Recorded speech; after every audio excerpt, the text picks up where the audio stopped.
Welcome to the Pathfinder Legacy Podcast, where we help farmers, ranchers, and business owners create a seamless tradition plan for the future.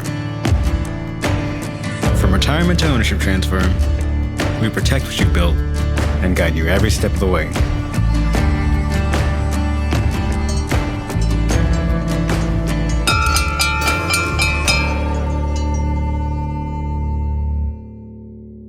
Hey everyone, and Merry Christmas. I'm Heidi Olson, and this is Pathfinder Legacy Podcast, where we talk about the stories, strategies, and sometimes the emotions behind passing a family farm from one generation to the next. Christmas has a way of slowing us down enough to remember the people who shaped us and the traditions that made us who we are. So grab your coffee and pull up a seat. We're going to talk about legacy, not the legal or financial kind, but the kind you feel. Growing up, Christmas Day had a rhythm you could set your watch to. My whole family packed into my grandparents' house on my mom's side for lunch, where the highlight every single year was Grandma's best German deep-fried turkey that you have ever tasted. After lunch, we'd squeeze in a few rounds of pinochle or play a game of pool. I think we as kids made up our own rules, and the adults pretended not to notice. Then we'd load up and drive 10 miles to my grandparents' house on my dad's side for supper. At any given time, there were close to 30 people crammed into the kitchen and living room, elbow to elbow, passing bowls of German food swimming in butter and Grandma's sweet treats fried in the finest lard. It was, of course, all very healthy. I remember lots of laughter in both grandparents' houses, stories being retold for the 100th time, and a whole lot of shenanigans. One year, instead of leading the grace before the meal, I decided I'm going to kick it off with the Pledge of Allegiance. Whoops. My mom gave me the stink eye, but luckily Grandma didn't hear me, so I got off the hook. Maybe I watched a little too much of the Griswolds that year. But those memories, food, games, and my shenanigans, even the accidental patriotism, were more than just entertainment. They were our way of saying, hey, this is who we are. This is where we come from, and this is what matters to us. I want to share something personal here because legacy isn't only something we inherit, it's something we create for the next generation, one decision at a time. One of the things Kirk and I have been very intentional about with our girls is the way we do Christmas. As they got older, we decided that we're choosing experiences over gifts. Memories last longer than the gifts they had opened. Some years that look like maybe snow tubing, all of us looking like the Michelin Man and laughing as we flew down the hill, no broken bones. Or other years, it was skiing where half of us wiped out more than we stayed upright. But we had fun, and that's really what mattered. And then there were the Christmases where we packed our bags and traveled, spending the holiday in a new place, sightseeing and making memories that became their favorite stories. Those times with their cold faces and the car rides filled with fun are the gifts that they will always carry on. Those are the things I hope they remember when they think of home. Because Christmas for us was never measured in what was underneath the tree. It was measured in the time we chose to spend together, in the unity that we built with them, in the memories that outlast anything money could buy. And my hope is that someday when the girls are growing and raising their own families, they'll say, hey, I remember the year we went skiing.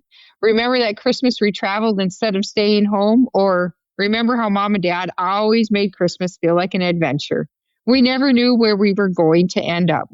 There is a legacy that we were leaving. Not the stuff, not things that break or get lost, but moments that shape who they are, and that's what we carry forward. You may not think that storytelling has anything to do with farm succession, but let me tell you what, it matters more than people realize. When I work with families, one of the biggest clues to why people feel the way they do comes from their stories. Stories about how they sacrificed to keep their business going in the hard times. Stories about who stepped up to get all the work done. Stories about who left and who didn't pitch in. Stories about the pride, the pressures, the expectations, and hoping that we can still continue for another tomorrow. Stories that explain why dad felt responsible for everything, why mom never wanted to burden the kids with knowing what exactly was hidden between the books, why one sibling would stay and why another one left. and why the successor carries both pride and the weight on their shoulders. Stories reveal the emotional blueprint of a family. Let me start with this story about responsibility from a family I worked with recently. A few years back, they had a Christmas where the weather decided to test everyone's patience. It was Christmas Eve, wind chills around 60 below, the kind of cold that hurts your teeth when you talk. And if you've not felt that, give me a call. I'll invite you up. Everyone was home. The food was ready, and they were just about to sit down when the youngest son came in and said a water had frozen and he needed help. Lunch had to wait. The cows didn't. No one ate until everything outside was handled and everyone was back in the house. That Christmas moment opened the door for a much bigger conversation in their future plans. A conversation about who steps up, how roles naturally form, and how responsibility often falls on the one who stays and responds without hesitation. Responsibility becomes our legacy, and sometimes it shows up like a snowball to the face on a 40 below day. Now, here's a story about tradition. This one comes from a different client family of mine. Every Christmas morning, before anyone was allowed to touch a single present, Grandpa had a standing rule: chores first. It didn't matter if there was 2 feet of snow on the ground, the wind was whipping across the yard, or if the kids were bouncing off the wall. Grandpa would yell, "Get your boots on!" And all the grandkids would have to run outside with him. Most of them usually still with their pajamas on under their coats. They would help carry buckets of grain or give treats to the horses. And the littlest one, well, she had the best ride. She got to ride on the calf sled that Grandpa pulled to the barn because her little legs were too short to keep up. They thought they were doing the most important job in the world. And when they came back in, Christmas could officially begin. Fast forward to this past year when we met about their succession plan. Those same grandkids, now adults, started reminiscing about that tradition. One of them said, "I didn't realize it at the time, but Grandpa really was teaching us responsibilities. It never felt like work when all of us cousins were together with Grandpa." That tradition became the foundation of their family. And today, when they're making decisions about leadership, roles, and responsibility, they go back to those same memories with Grandpa. Tradition becomes legacy. And finally, a story about connection. This year, I sat down with Shirley and Rock, and then with Martin and Linda. If you listened to those episodes, you heard it too. They weren't trying to make anything sound dramatic or inspirational. They were just telling their stories from growing up, working hard, helping families, and getting through the tough times. When Shirley talked about caregiving, she didn't sugarcoat it. She laid it right out there, what it took, what it changed, and how it shaped her family. When Rock shared childhood memories, they were practical, funny, and exactly what you'd expect from someone raised the way he was. And when Martin and Linda described neighbors helping neighbors, it wasn't some grand gesture of the good old days. Yeah, it was good, but it was what people did. That's how rural communities operated. Listening to them reminded me of something straightforward.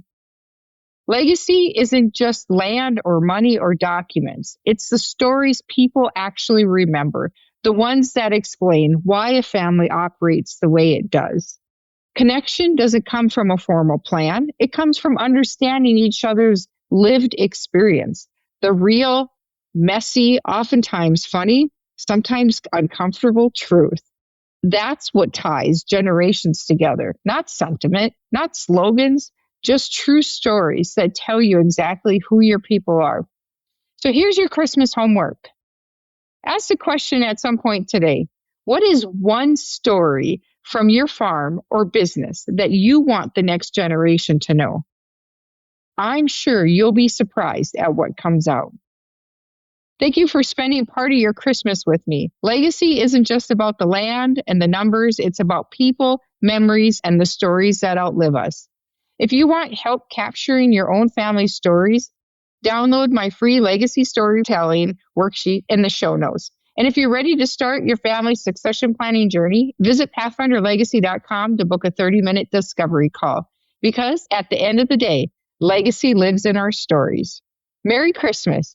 And until next time, I'll see you between the ditches. Thanks for listening to the Pathfinder Legacy Podcast, where your future is our focus.